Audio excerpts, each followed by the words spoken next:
11 ngadto na sa alas 11:30 ug matag Sabado alas 11 ngadto sa alas 12 sa udto. Diri lang sa Radyo Natin FM. Ug atong makauban ang mga alagad sa Dios nga sila si Pastor Lemuel and Jessie Felicio. Ang pulong sa kinabuhi. Maaling buntag kaninyong tanan, malipayong pagdawat ug pagpaminaw sa mga pulong sa Dios. Mga pagpasalamat ngadto sa tanan kaninyo o diha kaninyo nga nagatagad alang nining espirituhanong buluhaton. Mga higala nga naminaw karon, magaingon kami nga nining nagkaduol nga mga adlaw sa Pasko. Malipayon kita nga magahandom nga sa makausapa ang atong Ginoong Hesukristo na himong natawo dinhi sa kalibutan kapin sa 2000 ka tuig na ang milabay. Apan hangtod karon wala kabsi og mensahe ang iyahang paghigugma alang kanato. Mao nga tungod niini, tuguti nga kining programa modangat kaninyo aron sa pagdasig ug pagpahinomdom nga adunay nagtagad sa imong kinabuhi bisan pa kun unsay pagsulay nga anaa imong nasinatian.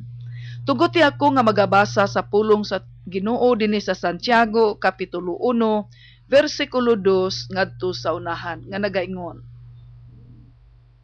Mga igsuon, isipa nga bulahan kamo kon ang tanang matang sa pagsulay moabot kaninyo. Kay nasayod kamo nga ang inyong pagtuo gisulayan lamang aron nga kamo mamahimong malahutayon. Paniguroa nga ang inyong pagkamalahutayon mahingpit aron nga mahingpit gayud kamo ug dili makulangan sa bisan unsa. Mao kini ang pulong sa Dios, magampo kita.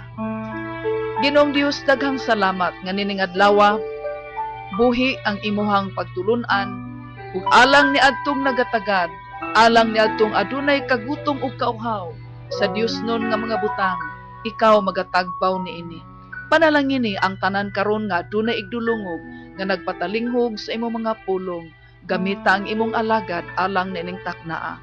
Pinagi sa ngalan sa among Ginoong Hesus amo kang gipasalamatan. Amen. Amen. Maminaw kitag pinasahi nga awit sa atong pagpadayon.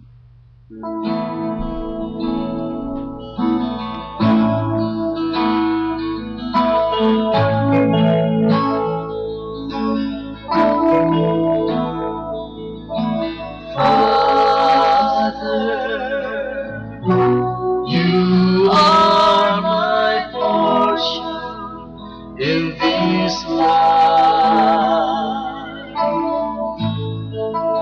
and you are my hope and my delight,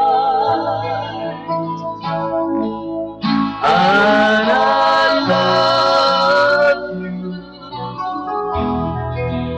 Yes, I love you. Lord, I love you. My delight.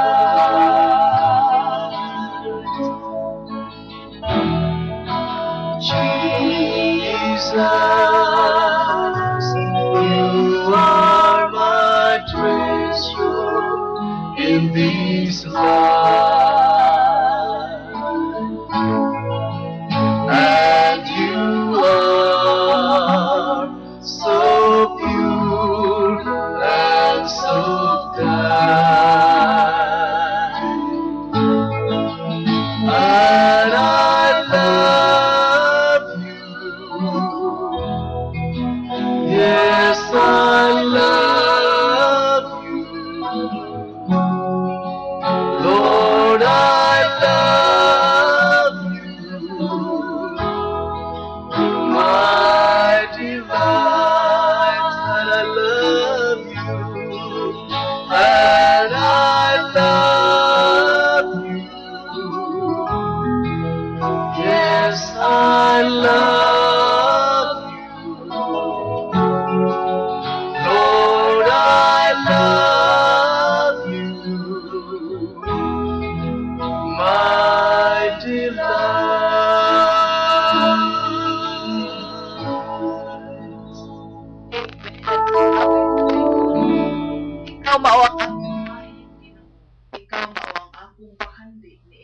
kinabuhian.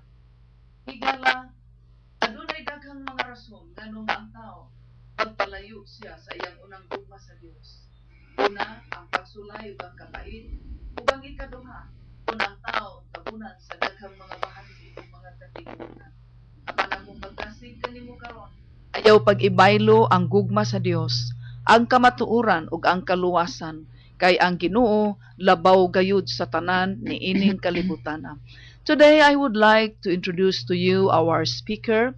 She is a woman from North Carolina, USA, and she is in our city of Vice to be a blessing, to minister, and to learn of the ways of the Lord and the work that we are doing in this place. We are privileged and honored to have with us our dear sister Lori Churica. Welcome, Sister Lori. How are you today? I am very well, thank you, Pastora, and I'm very excited to be spending the Christmas season here in the beautiful Philippine Islands. Thank you for this opportunity that we have to study God's Word together as well.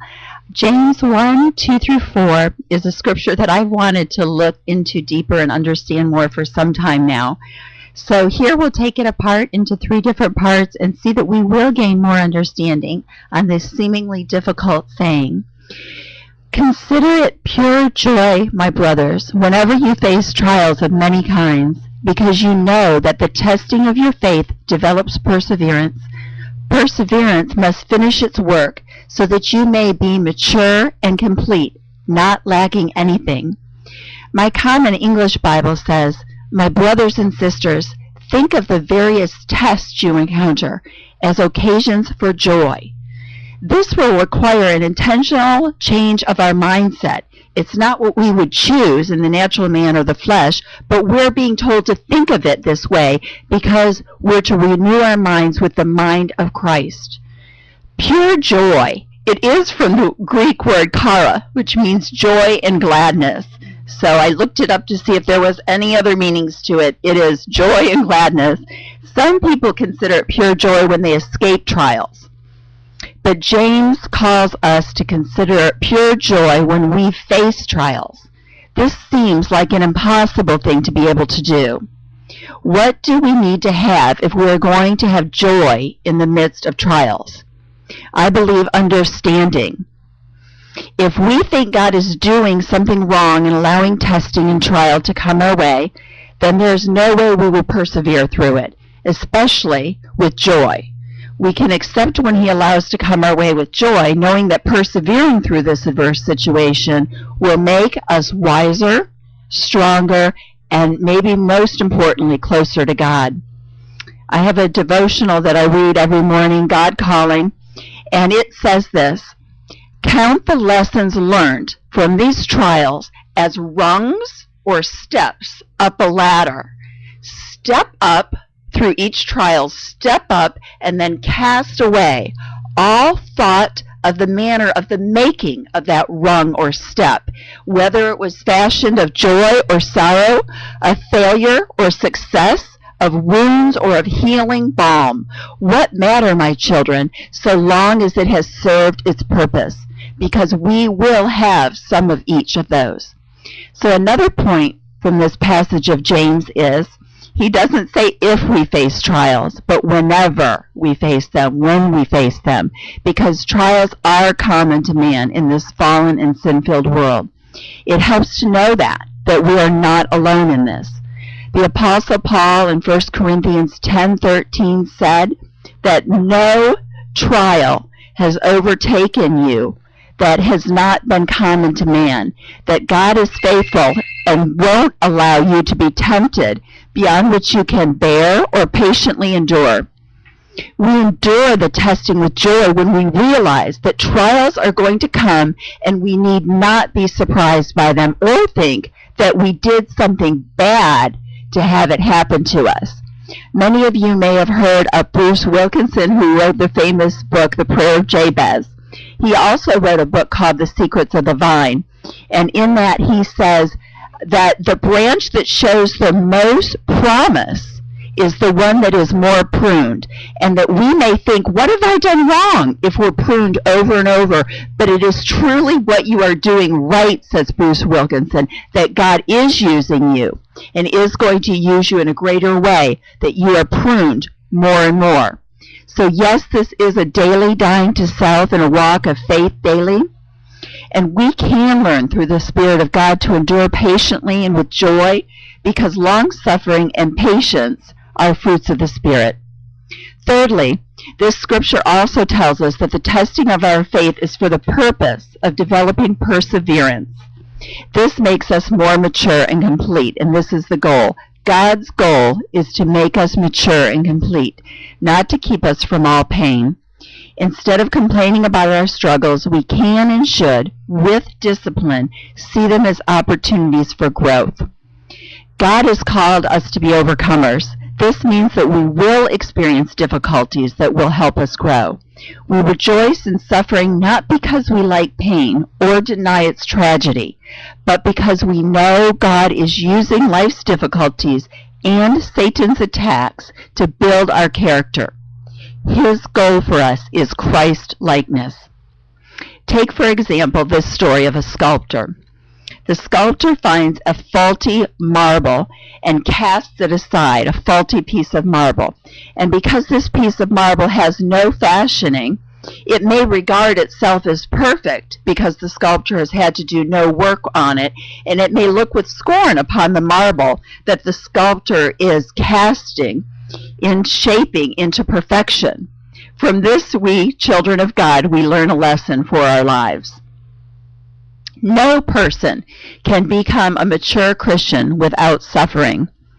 I find these examples from nature to be helpful. The sweetest grapes, the vine dresser, endure the most pruning, and they grow in the most difficult terrain, the most difficult ground, the most rugged ground. They produce the sweetest grapes. The lotus flower blooms the most beautifully from the deepest and the thickest mud. The precious pearl is formed when an irritating grain of sand gets into the oyster shell. And the shells that don't have that irritating sand, they don't grow the precious pearl. So that we're growing through adversity. And of course, consider the caterpillar that's transformed into a beautiful butterfly. While it's in the cocoon, it must persevere, overcome, and grow in strength in order to emerge. Romans 5:3-5, the Apostle Paul says, "We rejoice in our sufferings, because we know that suffering produces perseverance. Perseverance, character, and character, hope. And hope does not disappoint us, because God has poured out his love into our hearts by the Holy Spirit, whom he has given us." Both this scripture and the scripture from James are about trials and suffering, and they both point to the fact that it is commonplace and normal in this life to have trials and difficulties. Both scriptures direct us to the need for perseverance, for the formation of character within us, or for completeness and unity and maturity. Trials are needed to develop Christ's character in us. Because God loves us, he allows these trials. He uses them to change us into what he wants us to be as we're stepping up the ladder to be Christ-like. If we remember this, we can rejoice in his care for us. We will rejoice that he is like a good father who cares for his children and so disciplines them out of love, so that the end result is that they will have a successful life. And by that I mean that they will be well fit and adapted to society, adulthood, and maturity. I thank Jesus that he has promised to be with us in tough times. Let's ask him to help us solve our problems and give us strength to endure them day by day in grace, and then be patient. God will not leave you alone with your problem. He will stay close and help you grow. Towards the middle of the chapter of James, in verse 12, he says, after the chapters of 2-4 about suffering, in verse 12 he says, "Blessed is the one who perseveres under trial, because when he has stood the test, he will receive the crown of life that God has promised to those who love him." So that crown of life is one that we can look forward to in heaven. So let me pray for us that we will be able to endure under the strength of God. Dear Lord, we ask you to give us your strength and wisdom in standing up under the pressures and adversities of this life. May our minds be renewed to know that you intend good for us and that it is not always something that we have done wrong. If it is, your Holy Spirit will let us know, but we must not let the devil defeat us in thinking that you are being a harsh God. But let us draw nearer to you during these times. We'll ask you, Lord, to work in and through them, and we'll ask you for the strength and the answer. And then in the meantime, may we be patient. May we draw near to you. Thank you that you are working good in us. Thank you that you are going to bring us through it. Thank you for your presence with us. And thank you for your comfort. God, I pray for your comfort and for your wisdom, for the strength in our weaknesses for every person listening to this radio show today. In Jesus' name, amen. Amen. Wow. Salamat kayo. Thank you very much, Glory, for sharing that powerful message. Ako ning subayon sa atong pinulungan nga Cebuano, tungod kay dunay pipila ka mga punto nga importante kayo nga atong masabtan. Nagaingon ang gibasa sa atong higala, bulahan ang tao nga moantos sa mga pagsulay. Umatod pa dinhi nga ayaw ninyo ikalisang kung moabot kanimo ang nagkalain-lain nga pagsulay, kay kamo gayud pagasulayan aron nga mapamatud-an ang inyong pagtuo. Dunay tutulo ka mga punto nga akong nasabtan sa iyahang gisulti, pananglitan sa usa ka ubas, punuan sa ubas, ang pinakadaghang ubas nga mutubo diha sa sanga or ikapamunga sa diha nga kini pulungan kini pag-ayo. Tungod kay inig panalingsing ni ini, daghan naman unya ang mga sanga nga mugitib gikan sa maong pagpulong ug unya mugula ang daghan nga mga bunga ug matamis pagayud nga bunga. Gisgutan usab niya ang perlas, ang pearl, nga diha kini pagakuhaon sa kinahiladman nga dagat. Ug mapurma ang pinakamatahom nga perlas sa diha nga ang mga balas diha sa kinahiladman maoy muukay, maoy mubanlas ug unya daw mupino gayud nining mao nga perlas. Apan ang perlas duna kini kinabuhi ug unya mugawas gayud kini ingon nga matahom kaayo ug nga luyo sa giagian nga mga pagbag-id sa mga balas. Ug unya mahitungod usab ni ining gitawag og lotus or water lily, ang pinakanindot, ang pinakatahom nga bulak diha gayud sa lamakan or sa limaw diin ang gilibutan kini sa kalapukan ug sa tubig nga daw lubog kaayo. Higala mapurma ang tinuod nimo nga pagkatao, ang tinuod nato nga kinaiya diha sa kinaiyahan ni Jesus, sa diha nga atong malabang ang nagkalain-lain nga mga mainit nga mga pagsulay, mabugat nga mga kalisdanan ug bisan pa pagbudhi sa ubang mga tao. Adunay mga tao nga maayo lang nimo sa atubangan, apan sa imong talikod hilabihan ang ilang pagpasipala kanimo. Tungod niini, ang Ginoo lang gayud ang mutugkad ug ang Ginoo lang usab ang mobalos. Nagaingon ang pulong sa Ginoo nga humanta makalabang nining maong pagsulay, dunay purong-purong nga iyahang gitagana alang kanila nga nahigugma sa Dios. Dasigon ko ikaw nining panahona karon sa imong pagtuon ug sa imong pagpanimati sa pulong sa Ginoo. Kumusta man ang imong kinabuhi? Nag-agi ba ikaw karon og daghang pagsulay o kalisdanan? Nag-agi ba ikaw og mga pagyubit ug pagtamay sa uban? Nag-agi ba ikaw og pagbunhi ug paglimbong sa imong isig katawo? Batuni ang limpyo nga hunahuna ug putli nga kasing-kasing, kay luyo ug ibabaw nining tanan. Ang Ginoo sa langit mo'y Dios sa hustisya, balusan niya ang tao nga tinud-anay nga miila kaniya.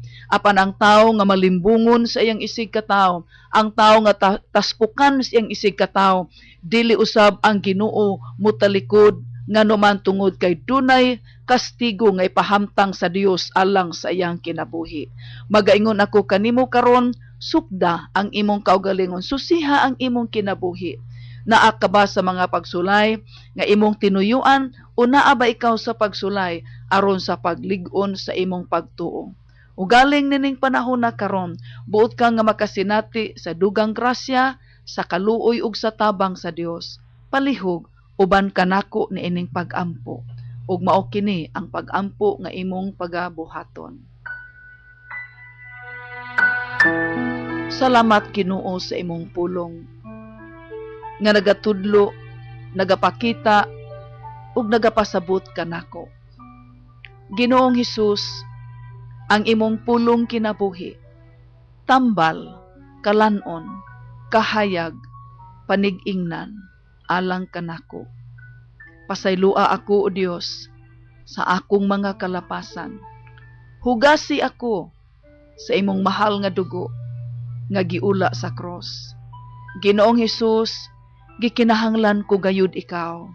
Tabangi ako, liguna ako, ayuha ako, Ginoo. Buot akong moalagad kanimo, O Ginoo, uban sa imong mga pulong. Salamat, O Dios, sa imong gugma, kaayo ug kaluoy dinhi kanako. Sa ngalan ni Ginoong Hesus. Amen. Thank you, Lord. Sa dihang gihimo mo ang mga pag-ampo, tuuhi nga ang Ginoo na nimati niini. Muhimo ako pagdeklarar sa tubag sa Dios alang kanimo karon. Ako na lang ang mag-ampo alang kanimo. Ginoo, daghang salamat nga dunay mga katawhan karon sa kapatagan, sa kabukiran, ug ngadto sa kanasuran nga naminaw nining maong mensahe. Tanduga, hikapa ang ilang kinabuhi. Salamat, O Dios, nga ang imong pulong dili mahimong kawang, nakaila ka sa matag tawo, Ginoo. Kansang kasing-kasing nga putli, matarong ug balaan sa imong tubangan. Nakaila usab ikaw sa mga tao nga taphaw ug salingkapaw lamang ang ilang pag-ila kanimo.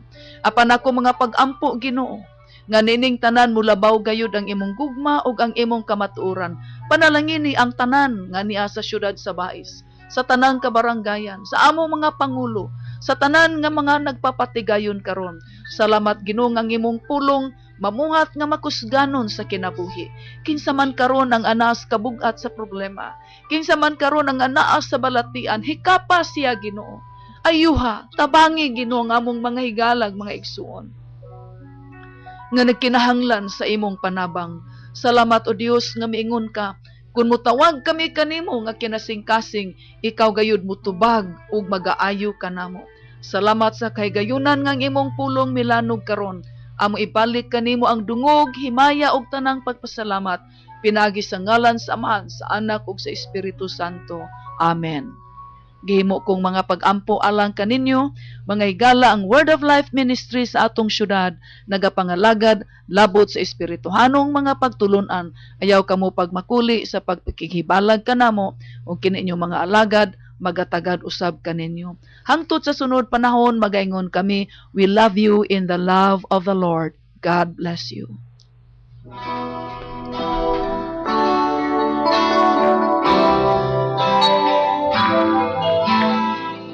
Ug hangtod sa sunod higayon, sa matag Lunes ug Miyerkules, alas 11 ngadto na sa alas 11:30, ug matag Sabado, alas 11 ngadto na sa alas 12 sa kaudtuhon. Diri lang sa radyo natin FM. Ang Ginoo magapanalangin kaninyo. Nag-isa at nalumbay dahil sa hirap mo tinataglay. Kung kailangan mo ng karamay, tumawag ka at siya'y maghihintay. Our town, our radio, radyo natin. Handog pasasalamat sa katawhan gikan sa SBJ Commercial Year 5. Sa matagpalit nimo og mga grocery items nga nagbalor og 250 ka pesos sa SBJ Commercial, ikaw makaangkon og usa ka raffle ticket nga mohatod kanimo sa pagdaog nining mga mosunod nga mga papremyo. Grand prize, 1 unit Sony Bravia 32 inches LCD TV with 1 unit Sony DVD player. Second prize, 1 unit 3-seater sala set with pillows. Third prize, 1 unit 6-seater dining table set with cherry cushion. Fourth prize, 1 unit Sharp single tub washing machine. Fifth prize, 1 unit bookcase with glass display. Sixth prize, 1 unit Hanabishi microwave oven. Seventh prize, 1 unit Hanabishi tabletop hot and cold dispenser. Eighth prize, 2 units Union 16-inch desk fan. Plus consolation prizes, 20 bags of Canada rice, 5 kilos each, and 20 packs of grocery items worth 300 pesos each. Busa sugod na pagpangumpra sa SBJ Commercial. Kaya ang promo mulungtad hangtod Nobyembre 29 lamang. Ug ang grand draw ipahigayon Nobyembre 30 tuig 2012 alas 3 ang takna sa hapon sa SBJ Commercial. Handog pasasalamat sa katawhan gikan sa SBJ Commercial Year 5 per DTI Negros Oriental Permit Number 2012-018 Series of 2012.